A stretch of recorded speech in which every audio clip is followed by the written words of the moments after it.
राधे राधे। राधा रानी की कृपा आप सब पर बनी रहे। हर हर महादेव। आज हम सावन मास का दूसरा अध्याय सुनेंगे, तो हम अपना अध्याय शुरू करते हैं।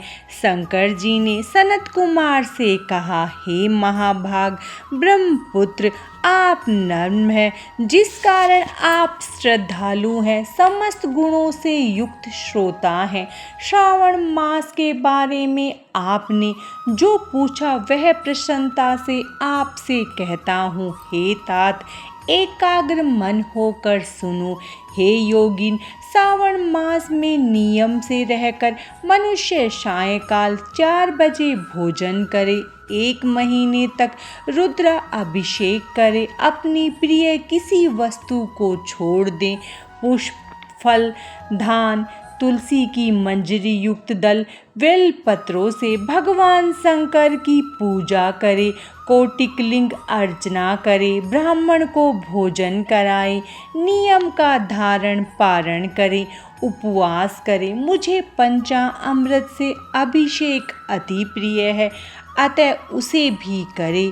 इस मास में जो जो किया जाता है वह अनंत फल देने वाला है। हे मुने, इस मास में भूमि पर सोए, ब्रह्मचर्य का पालन करे, सत्य कहें, कभी भी व्रत से रहित न रहे, प्रातः स्नान करे, इंद्रियों को वश में रखे, एकाग्र मन से रोज मेरी पूजा करे। इस महीने में मंत्रों का पुरुष श्रवण अति उत्तम सिद्ध देने वाला है।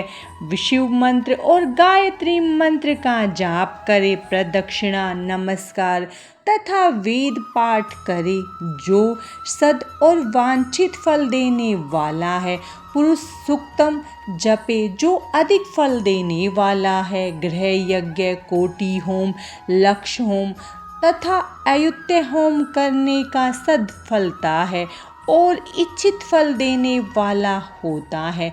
जो इस महीने में एक दिन भी व्रत नियम से रहित व्यतीत करता है, वह महाप्रलय तक घोर नरक में जाता है। जैसा यह मास मुझे प्रिय है, वैसा कोई भी मुझे प्रिय नहीं है। यह महीना कामना के अनुकूल फल देने वाला है तथा निष्काम भाव से किया हुआ कर्म मोक्ष फल देने वाला है। हे सतम, उस समय में जो व्रत कहे गए हैं उनको मुझसे सुनो। रविवार को सूर्य का व्रत, सोमवार को मेरी पूजा कर भोजन करे। सावन मास में पहले सोमवार से प्रारंभ कर 3.5 मास तक होने वाला संपूर्ण कामना का अर्थ सहित प्रदाता रोटक नामक व्रत होता है। मंगलवार के दिन मंगला गौरी का व्रत होता है। बुधवार को बुध का व्रत, बृहस्पतिवार को गुरुदेव का व्रत, शुक्रवार को जीविंतिका देवी का व्रत होता है। हनुमान तथा नरसिंह का शनिवार को व्रत कहा गया है। हे मुने, अब तिथियों से होने वाले व्रतों को सुनो। सावन मास में शुक्ल पक्ष की द्वितीया को आदुम्बर, शुक्ल पक्ष की तृतीया को गौरी, सावन में शुक्ल चतुर्दशी को दुर्गा गणपति नाम का व्रत होता है। इसी को विनायक चतुर्थी व्रत भी कहते हैं। सावन शुक्ल पक्ष की पंचमी नाग पूजन में उत्तम कही गई है। षष्ठी के दिन सुपोदन नाम का व्रत और सप्तमी को शीतला देवी का व्रत होता है।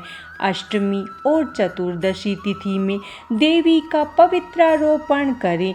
श्रावण मास की कृष्ण तथा शुक्ल पक्ष की नवमी को नक्त व्रत का विधान कहा गया है। शुक्ल पक्ष की दशमी को आशा नामक व्रत होता है। कोई कोई मनुष्य इस महीने की दोनों पक्ष की एकादशी को आशा व्रत का होना मानते हैं।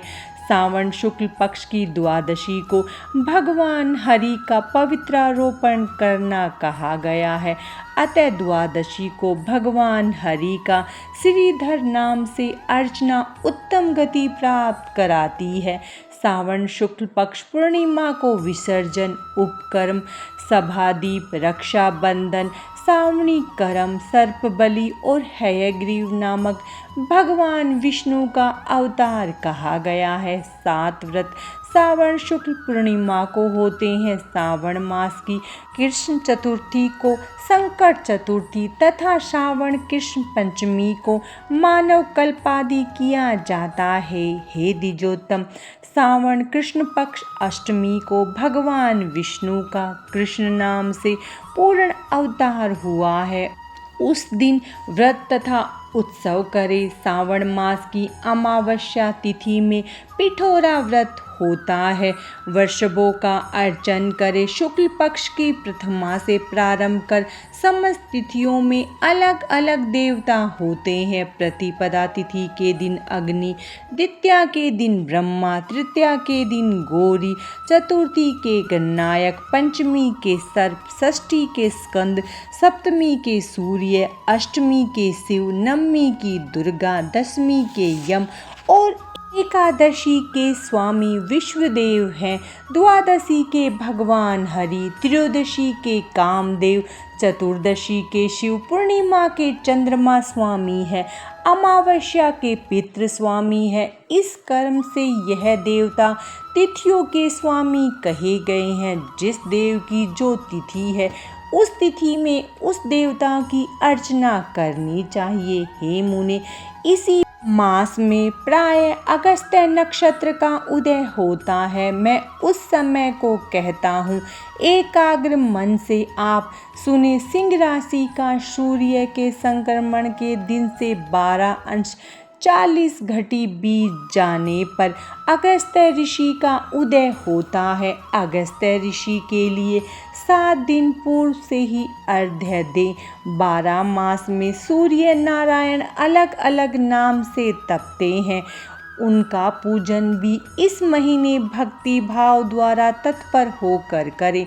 सावन में साग का त्याग, भाद्र में दही, अश्विन में दूध और कार्तिक मास में दाल का त्याग करें। यह संपूर्ण विधान करने में यदि समर्थ न हो तो सावन मास में इन वस्तुओं का त्याग करने से सभी मनोवांछित फलों की प्राप्ति होती है। हे मानंद, यह आपसे मैंने अति संक्षेप में उपदेश किया है। हे मुनि श्रेष्ठ, इस मास में होने वाले व्रत और धर्मों का सविस्तार पूर्वक वर्णन कोई 100 वर्ष में भी नहीं कर सकता। मेरे प्रति यर्थ या भगवान हरि के प्रति यर्थ संपूर्ण व्रत करे। परमार्थ रूप से विचार करने पर मेरे तथा हरि में कुछ भी भेद नहीं है। जो प्राणी इसमें भेद की कल्पना करते हैं वे नरकगामी होते हैं। हे सनत कुमार, आप सावन मास में धर्म पालन करें। सावन मास का दूसरा अध्याय समाप्तम। भगवान शंकर की कृपा आप सब पर सदा बनी रहे। हर हर महादेव। राधे राधे।